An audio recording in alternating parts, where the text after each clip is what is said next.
April অথবা মার্চের দিকেই শেখ হাসিনা বাংলাদেশে আসবে, এটা মোটামুটি শিওর হওয়া গেছে।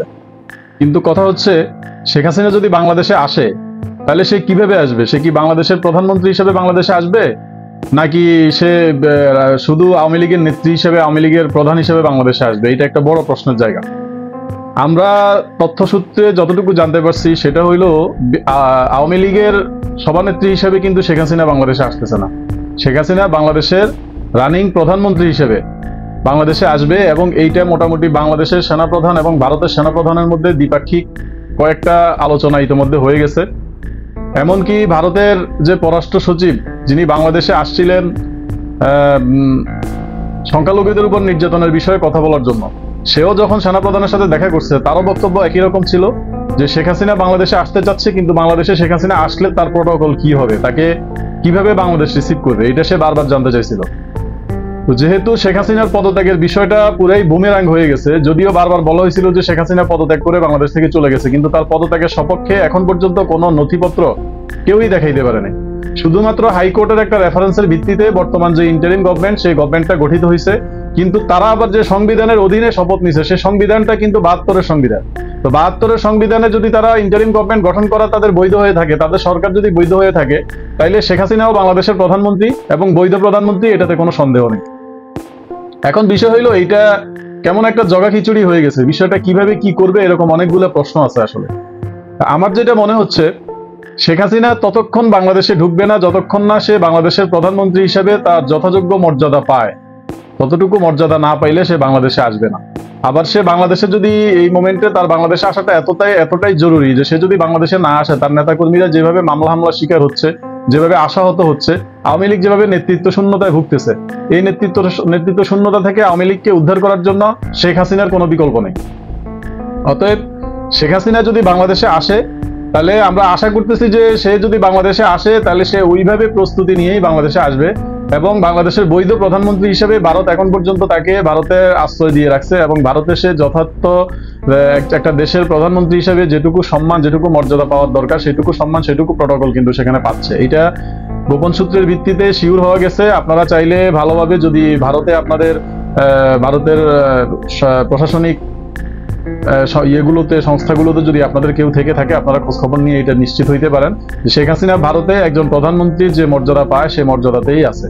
এখন যদি সে বাংলাদেশে আসে, তাহলে বাংলাদেশে আসলেও সে বাংলাদেশের বৈধ প্রধানমন্ত্রী হিসেবেই বাংলাদেশে আসবে। এইটা অনেকের জন্য গাত্রদাহের কারণ হয়ে যাইতে পারে। অনেকে মনে করতে পারেন যে আমি আবল তাবল করতেছি। আপনারা এটা সত্যতাটা খুব তাড়াতাড়ি পেয়ে যাবেন, কারণ এইটা এখন শুধু ঘোষণা বাকি যে শেখ হাসিনা বাংলাদেশে আসতেছে, এবং এইটা যে বাংলাদেশের সরকার যে তার বিরুদ্ধে গ্রেপ্তারি পরোয়ানা জারি করছে, এইটাতে কিন্তু এইটার জন্য যে তাকে কোনোভাবে কিছু করতে পারবে, ব্যাপারটা কিন্তু এমন না। এটা এখন পর্যন্ত এইটুকু নিশ্চিত যে শেখ হাসিনা বাংলাদেশে আসবে এবং তার যথার্থ নিরাপত্তা নিশ্চিত করেই সে বাংলাদেশে আসবে। এইটা যদি সত্যি সত্যি ঘটেই যায়, এরকম ঘটনা যদি সত্যি সত্যি ঘটেই যায়, তাইলে কয়েকটা প্রবলেম তৈরি হবে এই দেশে।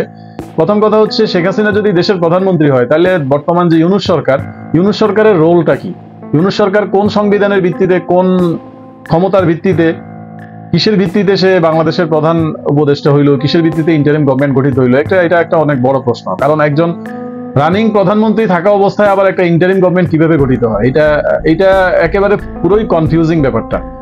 বিএনপি যে ছাত্রদের অনেক ডাকে সাড়া দেয় না, এর সবচেয়ে বড় কারণ হচ্ছে বিএনপি তো জিনিসগুলা বুঝে। কারণ এই সংবিধানটা তো আর আওয়ামী লীগের রচিত না, এই সংবিধানটা সর্বদলীয় সংবিধান। তো সর্বদলীয় সংবিধানটা যখন রচিত হয়, তখন কিন্তু সব দলের মতামতের ভিত্তিতেই সংবিধানটা লেখা হয়েছিল। এখন ৭২-এর সংবিধান যারা ছুঁড়ে ফেলে দিয়ে নতুন সংবিধানের কথা বলতেছেন, তারা যেহেতু ৭২-এর সংবিধানের কাঠামোটা জানেন না, ৭২-এর সংবিধান কোন প্রেক্ষাপটে তৈরি হয়েছে, কাদের মতামতের ভিত্তিতে, কারা ওইখানে, কাদের ইনভলভমেন্ট ছিল, এই ইনফরমেশন গুলো যেহেতু তারা জানেন না, সুতরাং তাদের এই দাবিটাও বুমেরাং হয়ে যাবে, এটা বলা যায় নিশ্চিতভাবেই। বিএনপি একটা কারণেই অনেকগুলা বিষয়ে ছাত্রদের সাথে দ্বিমত পোষণ করে। তার সবচেয়ে বড় রিজনটা হচ্ছে বিএনপি স্বাধীনতাকামী দল, বিএনপি মুক্তিযুদ্ধে অংশ নেওয়া দল।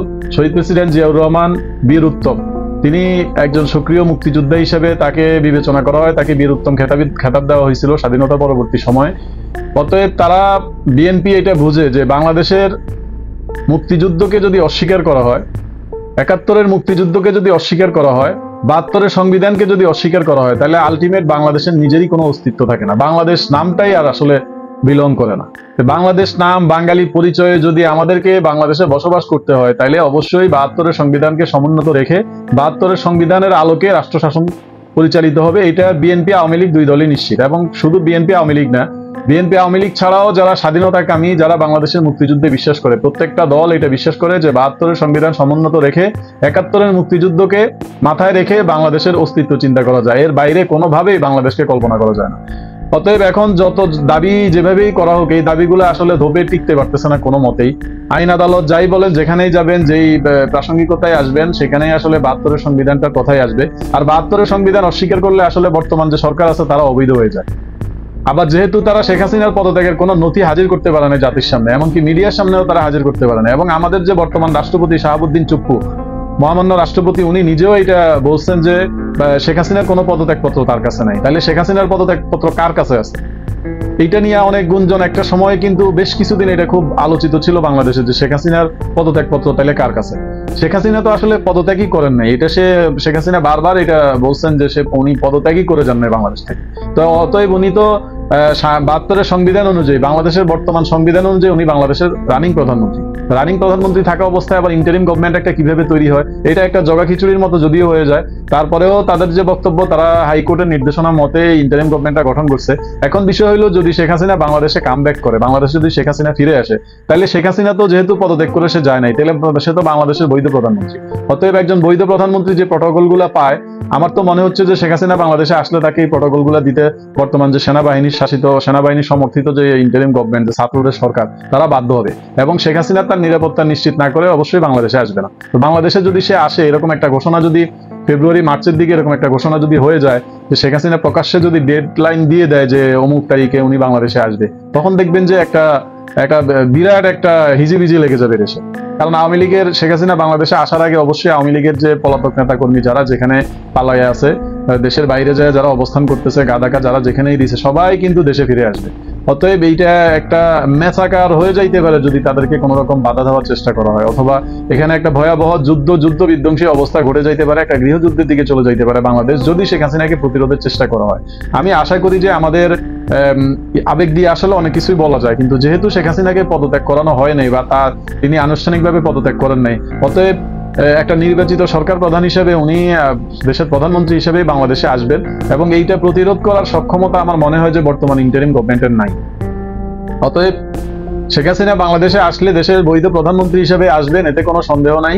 তিনি যদিও আওয়ামী লীগের সভাপতি হিসেবে দায়িত্ব পালন করতেছেন, এখন পর্যন্ত যেহেতু নতুন কাউকে নিয়োগ করা হয়নি, অতএব উনি আওয়ামী লীগের প্রধানমন্ত্রী, আওয়ামী লীগের সভাপতি, এবং উনি বাংলাদেশের বৈধ প্রধানমন্ত্রী। যেহেতু একটা নির্বাচন হয়েছে, সেটা যেরকমই হইতে পারে, সেটা সেই নির্বাচন আপনারা মানতে পারেন, নাও মানতে পারেন, কিন্তু সেই নির্বাচন তো স্বীকৃত, একটা সংসদ তো গঠিত হয়েছে।